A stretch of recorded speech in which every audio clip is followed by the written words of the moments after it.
तो इस वीडियो में हम बात करने वाले एसबीआई बैंक के होम लोन के लेटेस्ट के रेट ऑफ इंटरेस्ट क्या चल रहे हैं। तो एसबीआई बैंक ने इस समय जो अपने होम लोन के रेट ऑफ इंटरेस्ट को घटा दिया है। पहले जो है 8.5% पर ये ऑफर कर रहा था, इस समय जो है इन्होंने घटा के 8.25% कर दिया है। मतलब 8.25 से स्टार्टिंग हो रही है। इसके अलावा डिफरेंट डिफरेंट स्कीमों में जो है रेट ऑफ इंटरेस्ट में इन्होंने जो है काफी कंसेशन वगैरह प्रोवाइड करना चालू किया है। अब किस वजह से जो है एसबीआई बैंक ने रेट ऑफ इंटरेस्ट में जो है इतना कंसेशन प्रोवाइड किया, तो आरबीआई ने जो है अभी अपनी लेटेस्ट जो है रेपो रेट जो है जारी किया हुआ है, जिसमें इन्होंने 25 बेसिक पॉइंट का कंसेशन प्रोवाइड किया है रेपो रेट में। तो पहले जो 6.50 चल रहा था, अब जो है 6.25% रेपो रेट चल रहा है, जिसकी वजह से बैंकों ने भी जो है अपने होम लोन के रेट ऑफ इंटरेस्ट को घटा दिया है 0.25% से। जैसे आप देख सकते हो, पहले ये 8.5% से स्टार्टिंग हो रही है, अभी 8.25 से हो रही है। और इसके अलावा लोन अगेंस्ट प्रॉपर्टी पहले 10% पर ऑफर हो रहा था, अभी देखिए 9.75 पर ऑफर हो रहा है। तो एसबीआई बैंक ने अभी सारे जो है लोन वगैरह है उसके रेट ऑफ इंटरेस्ट में आपको कंसेशन वगैरह प्रोवाइड कर रहा है। अगर हम यहाँ पे बात करें प्रोसेसिंग फीस में, तो प्रोसेसिंग फीस पहले कितनी लग रही थी? पहले देखिए यहाँ पे 0.35% लग रही थी लोन अमाउंट का,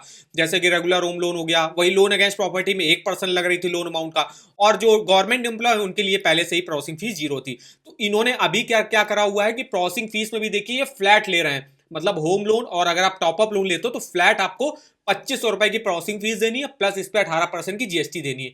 तो सिर्फ 2500 रुपए आपकी प्रोसेसिंग फीस देनी पड़ रही है अगर आप कितना भी होम लोन का अमाउंट लो। इसके अलावा अगर आप टेक ओवर या बैलेंस ट्रांसफर करा रहे हो तो उन लोगों के लिए 100% प्रोसेसिंग फीस ऑफ है। इसके अलावा लोन अगेंस्ट प्रॉपर्टी में जैसे आप देख सकते हो 0.50% लोन अमाउंट का प्रोसेसिंग फीस ले रहे हैं। पहले ये 1% थी, जो कि मैक्सिमम 25,000 रुपए तक जाएगी, पहले ये 50,000 तक मैक्सिमम जाती थी। तो ये देखिए एसबीआई बैंक ने अभी अपने स्पेशल जो है रेट ऑफ इंटरेस्ट को लॉन्च किया हुआ है होम लोन का, जिसमें 8.25 पे स्टार्टिंग हो रही है होम लोन की। अगर हम यहाँ पे कुछ अदर बैंकों के होम लोन के रेट ऑफ इंटरेस्ट कंपेयर करें, जैसे कि एचडीएफसी बैंक में अभी 8.75 ही है, बजाज हाउसिंग फाइनेंस में 8.50 है, आईसीआईसीआई बैंक 8.75 है, एक्सिस बैंक 8.75 है, फेडरल बैंक 8.80 है, पंजाब नेशनल बैंक 8.20 है, कोटक महिंद्रा बैंक 8.75 है, बैंक ऑफ बड़ौदा 8.15 है, आईडीएफसी फर्स्ट बैंक 8.85 है, आईडीबीआई बैंक 8.50 है, पंजाब एंड सिंध बैंक 8.5% है, आरबीएल बैंक 9% है, एलआईसी हाउसिंग फाइनेंस 8.5% है, टाटा कैपिटल हाउसिंग फाइनेंस 8.75 है, पीएनबी हाउसिंग फाइनेंस 8.5 है, आदित्य बिरला कैपिटल 8.60 है, इंडिया शेल्टर फाइनेंस 11.59,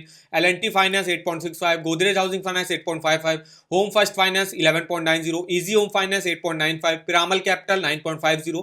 तो ये कुछ अदर बैंक है और फाइनेंस कंपनी है जिसमें होम लोन के लेटेस्ट रेट ऑफ इंटरेस्ट क्या चल रहा है देख सकते हो। और इनमें सबसे कम रेट ऑफ इंटरेस्ट अभी जो ऑफर कर रहा है वो एसबीआई बैंक ही कर रहा है, जिसमें 8.25 से ऑफर किया जा रहा है आपको। काफी सारे होम लोन की स्कीमें वगैरह चलती हैं, जैसे कि जनरल होम लोन है, कोई भी अगर आपको प्रॉपर्टी परचेज करनी, कंस्ट्रक्शन कराना है, बैलेंस ट्रांसफर कराना है, एनआरआई है जो, वो भी यहाँ से होम लोन ले सकता है। इसके अलावा प्रिविलेज होम लोन है, जो गवर्नमेंट एम्प्लॉय हैं, चाहे वो सेंट्रल स्टेट गवर्नमेंट के एम्प्लॉय हो, चाहे वो डिफेंस एम्प्लॉय हो, तो वो लोग एलिजिबल होंगे। तो उन लोगों को भी जो है यहाँ पे होम लोन मिल जाता है। प्री अप्रूव्ड होम लोन है, रियलिटी होम लोन है, मतलब जिसको अगर कोई प्लॉट परचेज करना है, प्लॉट पर कंस्ट्रक्शन के लोन लेना, वो ले सकता है। नॉन सैलरीड के लिए अलग स्कीम चलती है। ट्राइबल, अगर आप ट्राइबल और हिली एरियाज में रहते हो तो उनको लोन लेना है तो उनके लिए मिल जाता है।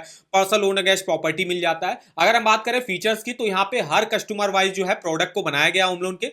लो इंटरेस्ट रेट पर इस समय जो है एसबीआई बैंक आपको होम लोन ऑफर कर रहा है। प्रोसेसिंग फीस भी आपसे फ्लैट जो है आपसे 2500 रुपए की प्रोसेसिंग फीस ली जा रही है। कोई भी हिडन चार्जेस नहीं लिए जाते हैं। प्री पेमेंट पेनाल्टी भी यहाँ पे नहीं लगती है। Interest changes on daily reducing balance रहता है। 30 सालों के लिए मैक्सिमम होम लोन मिलता है। होम लोन एज ओवरड्रॉप भी मिल जाता है। और वुमेन बोरोवर है तो उसको रेट ऑफ इंटरेस्ट में और भी कंसेशन यहाँ पे प्रोवाइड किया जाता है। एलिजिबिलिटी क्राइटेरिया की बात करें तो कोई भी Indian resident, non resident Indian apply कर सकता है। मिनिमम एज अप्लाई करने का 18 साल है, मैक्सिमम 70 ईयर की, इससे आप अपने लोन को चुका सकते हो। 30 सालों के लिए लोन ले सकते हो। अगर हम बात करें डॉक्यूमेंटेशन मेरे क्या क्या लगते हैं, तो देखिए एम्प्लॉयर आइडेंटिटी कार्ड लगता है। लोन एप्लीकेशन फॉर्म जो है कंप्लीटली फिल करके 3 पासपोर्ट साइज फोटो के साथ देना पड़ता है। एक आईडी प्रूफ देना पड़ता है और एक एड्रेस प्रूफ देना पड़ता है।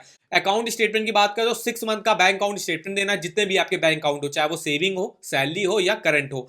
इसके अलावा अगर आपका प्रीवियसली लोन कोई चला हुआ है तो उसका भी 1 साल का स्टेटमेंट आपको बैंक को प्रोवाइड करना पड़ता है। अब जो सैलरीड इंडिविजुअल होगा उनको इनकम प्रूफ के तौर पे सैलरी स्लिप या सैलरी सर्टिफिकेट दे सकते हैं 3 मंथ का। इसके अलावा फॉर्म 16 2 सालों का दे सकते हो आप, या तो आप आईटी रिटर्न भी 2 सालों का दे सकते हो। और नॉन सैलरी की बात करें तो उनको business address proof, IT return 3 सालों का, balance sheet, profit and loss account statement 3 सालों का, business licence detail, TDS certificate. और अगर आप सेल्फ एम्प्लॉयड प्रोफेशनल कैटेगरी में आते हो तो सर्टिफिकेट ऑफ क्वालिफिकेशन आपको देना पड़ता है। अब प्रॉपर्टी रिलेटेड डॉक्यूमेंट की बात करें तो अगर आप कंस्ट्रक्शन के लिए लोन ले रहे हो तो परमिशन फॉर कंस्ट्रक्शन देना पड़ेगा।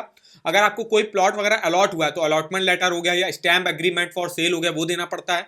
इसके अलावा अपनी एग्जिस्टिंग प्रॉपर्टी का maintenance bill, electricity bill, property tax receipt आपको देना पड़ता है। इसके अलावा कोई न्यू प्रॉपर्टी परचेज करो तो कन्वेंस डीड हो गया, टाइटल डीड हो गया या registered development agreement of the builder हो गया, ये देना पड़ता है। और जो आपने बिल्डर या सेलर को इनिशियल पेमेंट करी होगी, कुछ इनिशियल पेमेंट जो है करनी पड़ती है।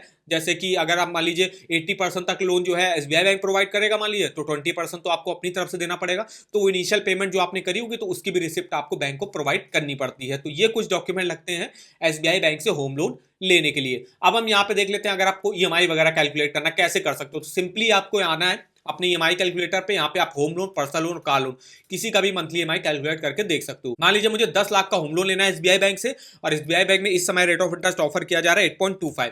अब ये जरूर नहीं आपको 8.25 पर किया जाए, ये डिपेंड करेगा आपके क्रेडिट स्कोर पे। जितना आपका क्रेडिट स्कोर अच्छा होगा, वो मेनली जो गवर्नमेंट सैलरी एम्प्लॉय होंगे और जिनका क्रेडिट स्कोर 750 इससे ऊपर होगा, उन्हीं को मिनिमम रेट ऑफ इंटरेस्ट पर जो है लोन मिलता है। इसके अलावा अगर आपका क्रेडिट स्कोर मान लीजिए खराब है तो उस केस में थोड़ा सा ज्यादा रेट ऑफ इंटरेस्ट पर मिलेगा। ये स्टार्टिंग पॉइंट है 8.25। और 10 लाख का लोन अगर हम 10 साल के लिए लेते हैं तो किस्त देख सकते हो 12,265 की मेरी ईएमआई बनेगी। टोटल इंटरेस्ट हमको 4,71,832 रुपए का पे करना पड़ेगा। टोटल पेमेंट देख सकते हो 14,71,832 रुपए की हमको करनी पड़ेगी। तो इस तरीके से आप डिटेल से इस ईएमआई कैलकुलेटर पे अपने होम लोन, पर्सनल लोन और कार लोन का मंथली ईएमआई और टोटल इंटरेस्ट कैलकुलेट करके देख सकते हो। इस ईएमआई कैलकुलेटर का लिंक आपको वीडियो के डिस्क्रिप्शन बॉक्स में मिल जाएगा। और अगर आपको किसी भी बैंक के लोन के ऑफर जाने हो, चाहे वो होम लोन हो, पर्सनल लोन हो, कार लोन हो, टू व्हीलर लोन हो, एजुकेशन लोन हो, क्रेडिट कार्ड हो, तो इसके आप ऑफर वगैरह के लिंक यहाँ से देख सकते हो। जैसे अभी बात करें एसबीआई बैंक के होम लोन की, तो सिंपली इसके लिंक पे जाना है। लेटेस्ट जो रेट ऑफ इंटरेस्ट चल रहे होंगे इसकी आप इन्फॉर्मेशन देख सकते हो।